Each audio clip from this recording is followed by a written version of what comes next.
Once upon a time, in a quiet village, there lived an old woman with her 3 children. The children were kind, smart, and curious, but they were all blind. They could not see the world with their eyes, but they loved to learn about it with their hands, their ears, and their hearts. The old woman cared for them deeply. Every day, she taught them lessons about life, kindness, and understanding others. One morning, the village was noisier than usual. People were talking loudly, laughing, and running around. The old woman listened carefully. After a moment, she smiled and said to her children, "Something special is happening today. There is a big elephant in our village." The children were excited. They had heard stories about elephants before, but they had never met one. One of the children asked, "Mother, we cannot see. How will we know what an elephant is like?" The old woman replied gently, "You may not see with your eyes, but you can still learn with your hands." The children thought about this and nodded. Then the oldest child said, "Even if we cannot see the elephant, let us go and touch it." The other 2 agreed happily. So, holding hands, they walked slowly through the village until they reached the elephant. The elephant was calm and standing still. The first child walked up carefully and touched the elephant's leg. His hands felt something thick, strong, and tall.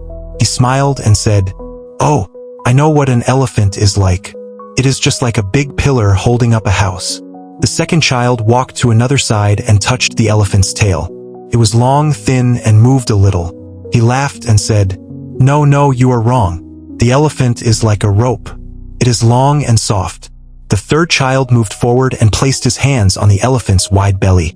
It was huge, warm, and stretched out in front of him.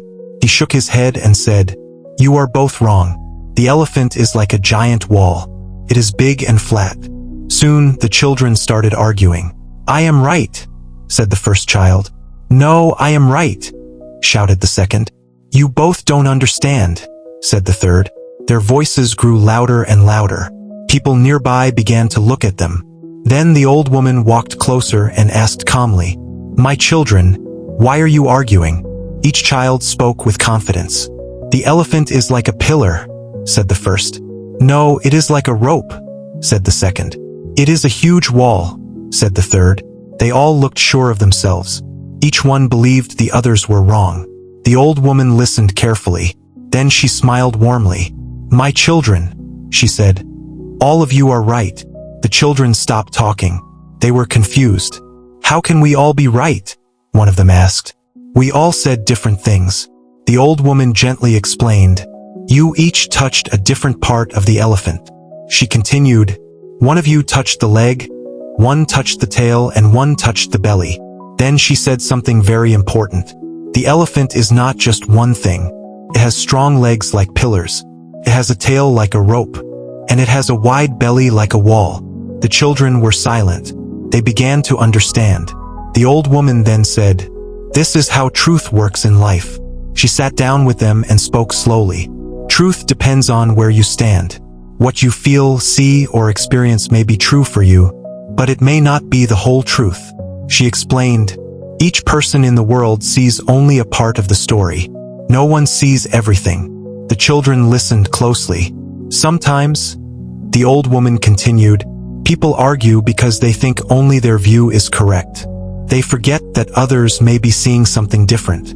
She placed her hands on their shoulders and said, "When we listen to others, we learn more. When we respect others, we grow wiser." The children nodded. They realized that their argument was not really about the elephant. It was about understanding. As they walked back home, they thought about what they had learned. The first child thought, "Just because I felt the leg does not mean the elephant is only a pillar." The second child thought, "My rope was only one small part of something bigger." The third child thought, "My wall was not wrong, but it was not everything." From that day on, the children changed. When they disagreed with others, they listened more. When someone had a different opinion, they did not get angry. They asked questions instead. As they grew older, they became known in the village as wise and kind people. People came to them for advice because they were good listeners. They understood something many people forget, that the truth can look different depending on where you stand, that no single person owns the whole truth, and that understanding others begins with listening, not arguing. This story teaches us a powerful lesson. When we believe we are always right, we stop learning. But when we listen to others, our world becomes bigger. So remember this: before you argue, listen. Before you judge, understand. Before you decide, ask yourself, am I seeing the whole elephant or just one part? Because true wisdom comes from knowing that truth depends on where you stand.